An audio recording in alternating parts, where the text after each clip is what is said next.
শিক্ষার্থী বন্ধুরা সুস্বাগতম। আশা করি তোমরা ভালো আছো। দেখা যাচ্ছে কিনা? তাহলে আমরা আজকে যে বিষয় নিয়ে আলোচনা করতে যাচ্ছি সে হলো ষষ্ঠ শ্রেণীর 90 পৃষ্ঠার যে কিছু কাজ আছে সেখানে আগে 1-2 করেছি, এবার 3 নাম্বারটা করবো। 3 নাম্বারটা কি বলেছিল সেটা আমরা একটু দেখে নিই। 3 নাম্বারটা বলেছে মাহবুল সাহেব তার সম্পত্তির 5-এর 1 অংশ নিজে রেখে 2 সন্তানকে বাকি সম্পদ ভাগ করে দেবে। এক সন্তান কত করে পাবে সেটা আমাদেরকে জানতে বলছিল। তাহলে আমরা ধরলাম মাহবুল হকের মোট সম্পত্তি 1 অংশ, তিনি নিজে রাখেন 5-এর 1 অংশ। তাহলে তিনি নিজে রাখলো কত? 5-এর 1 অংশ। 2 সন্তান পেল সম্পত্তির 1 - 5-এর 1 সমান 5-এর 4 অংশ। তাহলে 1 সন্তান কত পাবে? 2 সন্তান যদি এটা পায় তাহলে 1 সন্তান পেল সম্পত্তির, এখানে আছে 5-এর 4 ভাগ 2 সমান, এখানে যদি তাই হয় তাহলে আমরা এখানে লিখব 5-এর 4 গুণ দিয়ে 2-এর 1, এখান থেকে এটা কাটা যাবে তাহলে থাকে কি? এটা থাকে 5-এর 2 অংশ, 5-এর 2 অংশ থাকে। এরপরে কিন্তু প্রশ্নে আরেকটা ধাপ আছে, সেখানে বলেছিল মাহবুবুল হকের এখানে 1 সন্তান কত পাবে? 5-এর 2 অংশ, একটা আমরা শেষ করে দিলাম। এরপরে যে প্রশ্নটা ছিল মাহবুবুল হকের নিজের সম্পত্তির মূল্য যদি 2 লক্ষ টাকা হয় তাহলে প্রত্যেক সন্তান কত টাকা মূল্য সম্পদ পাবে? তাহলে সেটা আমাদের দেখায়। এখন 5-এর 1 অংশের মূল্য এখানে লিখবা 5-এর 1 অংশ সম্পত্তির মূল্য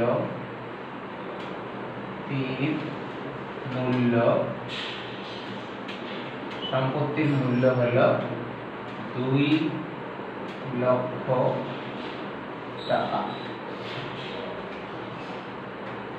1 সম্পত্তির মূল্য হবে 5 গুণ 2 লক্ষ টাকা। এরপরে 5-এর 2 অংশ সম্পত্তির মূল্য হবে, এখানে 5 আসবে, 5 গুণ 2 লাখ। 5 দিয়ে 5 কাটলে আমরা কিন্তু পাচ্ছি, এখানে একটা জিনিস আছে সেটা হলো 2, আর একটা 2 আছে এখানে 2, তাহলে সমান হবে 2 দুগুণে 4 লক্ষ টাকা। এত টাকা আসতেছে একজনের সম্পত্তির মূল্য 4 লক্ষ টাকা। তাহলে বন্ধুরা আমরা 3 নাম্বার অঙ্কটি তোমাদেরকে আবার একটু বলে দিই। 3 নাম্বার অঙ্কটি মাহবুবুল সাহেবের মোট সম্পত্তি ধরেছিলাম 1 অংশ, তিনি নিজে রাখেন 5-এর 1 অংশ, বাকি সম্পত্তি তারা 2 সন্তানকে ভাগ করে দেয়। তাহলে 2 সন্তান পেল সম্পত্তির 5-এর 4 অংশ, আমরা সেটা বের করে নিলাম। এখন একজনে পেল কত? 5-এর 2 অংশ। তাহলে আমরা এখানে কি জানি 5-এর 1 অংশ সম্পত্তির মূল্য যদি 2 লক্ষ টাকা হয় তাহলে 2 অংশের মূল্য পেয়েছি 4 লক্ষ টাকা। একজন সন্তান 4 লক্ষ টাকা সম্পত্তি পাবে। তাহলে এর পরবর্তীতে আমরা 4 নাম্বারটা করব। 4 নাম্বারটা কি বলছিল? তোমার বাড়ি বা বাসার থেকে তোমরা তোমার শিক্ষা প্রতিষ্ঠানে যাওয়ার 5 দিনের সময় রেকর্ড করতে বলেছিল। তাহলে 5 দিনের সময় যদি আমরা রেকর্ড করি সেটা আমরা করব। রেকর্ড করার পর গড় কত আসে সেটা দেখব। তাহলে আচ্ছা, তাহলে আমরা একটু পরিষ্কার করে নিই।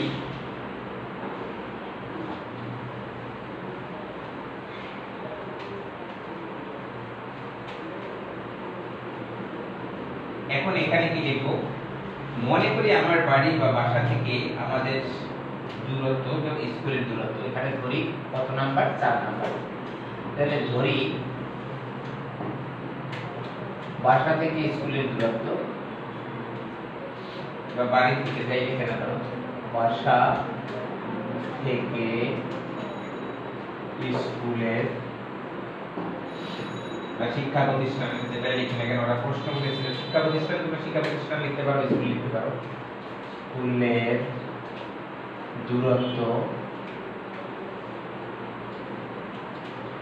তো 1 কিমি মানে 1 কিলোমিটার, এটা ধরলাম। তাহলে প্রথম দিন আমরা প্রথম দিন যখন যাব, প্রথম দিনে স্কুলে যেতে বা শিক্ষা প্রতিষ্ঠানে, তোমরা যেটা লিখবে সেটাই, স্কুলে যেতে সময় লাগে ধরলাম 15 মিনিট। তাহলে 15 মিনিট। দ্বিতীয় দিন, আমাদের 5 দিন বলছে, কিন্তু দ্বিতীয় দিনে স্কুলে যেতে সময় লাগে 12 মিনিট। তৃতীয় দিনে যদি আমি স্কুলে যাই, দিনে স্কুলে যেতে সময় লাগে 14 মিনিট। চতুর্থ দিনে স্কুলে যেতে সময় লাগে 16 মিনিট। এবং পরবর্তীতে এখন আমরা একটা 5 দিনেরটা ধরবো, তাহলে এখানে হলো কত, 10। আর এরপরে পঞ্চম দিনে স্কুলে যেতে সময় লাগে, তাহলে এখানে 10 আছে, এখানে লিখবো 13 মিনিট। আচ্ছা, এখানে শর্টটা যখন হবে লিখছি লিখে দিই মিনিট। আচ্ছা, এবারে 5 দিনে মোট সময় লাগছে, এটা মোট সময় নিয়ে নেব। মোট সময় লাগে 5 দিনে মোট সময় লাগে, যোগ করে নেব 9 আর 4 13, 13 আর 2 15, 15 আর 5 20, 20 এর শূন্য হাতে থাকে 2, 3 4 5 6 7, অর্থাৎ কি পেলাম 70 মিনিট। তাহলে আমাদের কাছে প্রশ্ন করেছিল, তারপর গড়ে তোমার একদিনে গতিবেগ ঘন্টায় নির্ণয় করতে বলেছে। তাহলে সুতরাং গড়ে একদিনে সময় লাগে, আমরা লিখে নিতে পারি। সুতরাং এক দিনে গড়ে সময় লাগে 70/5।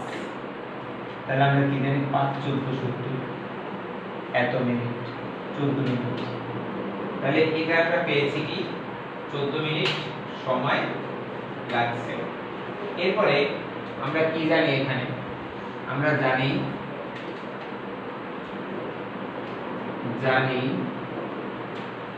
1 ঘন্টা সমান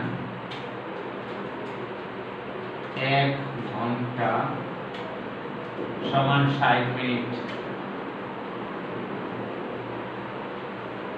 তাহলে আমরা জানি কি 1 ঘন্টা সমান 60 মিনিট। তাহলে 14 মিনিট সমান কত ঘন্টা হবে, এটা আমরা কিন্তু নিয়ে নেব। আমরা লিখব কি 14 মিনিটে অতিক্রম করে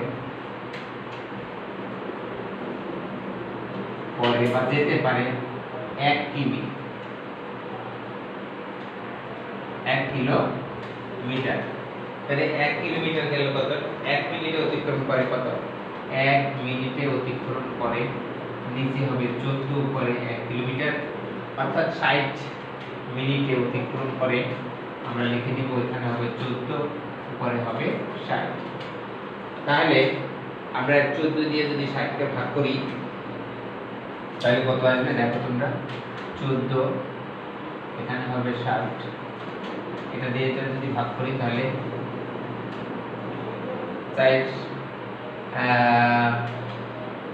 16 বেশি হয়, 3 14 42 4 15 60, 4 বার যাবে, 4 4 আর 16 6 হাতে থাকে 1, 4 1 4 আর 1 5 56। আমরা এখান থেকে এখন দেব 4, অর্থাৎ 4 যদি থাকে তাহলে আমাদের কিন্তু হবে কি এত, কত আসলো, 4 আসলো। তাহলে আমরা এখানে পাচ্ছি 4 এর পরে দশমিক দিয়ে, অর্থাৎ 4 সমস্ত 14 4, এটাকে কিন্তু লিখতে পারি আবার কাটাকাটি করলে হয় 7 সমান সমান হবে 4 সমস্ত 7 এর 2 কিলো মিটার, এই ঘন্টায় আমরা যেতে পারতেছি এত কিলোমিটার। তাহলে তোমরা বুঝতে পেরেছো অবশ্যই।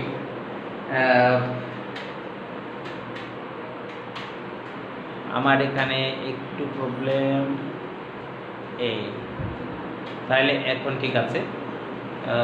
তাহলে আমরা দেখতে পাচ্ছি যে এত কিলোমিটার লাগছে, আমরা যেতে পারতেছি। এইভাবে তোমরা এখানে যদি ধরো, এখানে একটু বাড়াই ধরো, যদি এখানে 75 আসে তাহলে তো আরো ভালো হয়ে যাবে, তখন দেখা যাবে 4 কিলোমিটার সমস্ত আসবে না।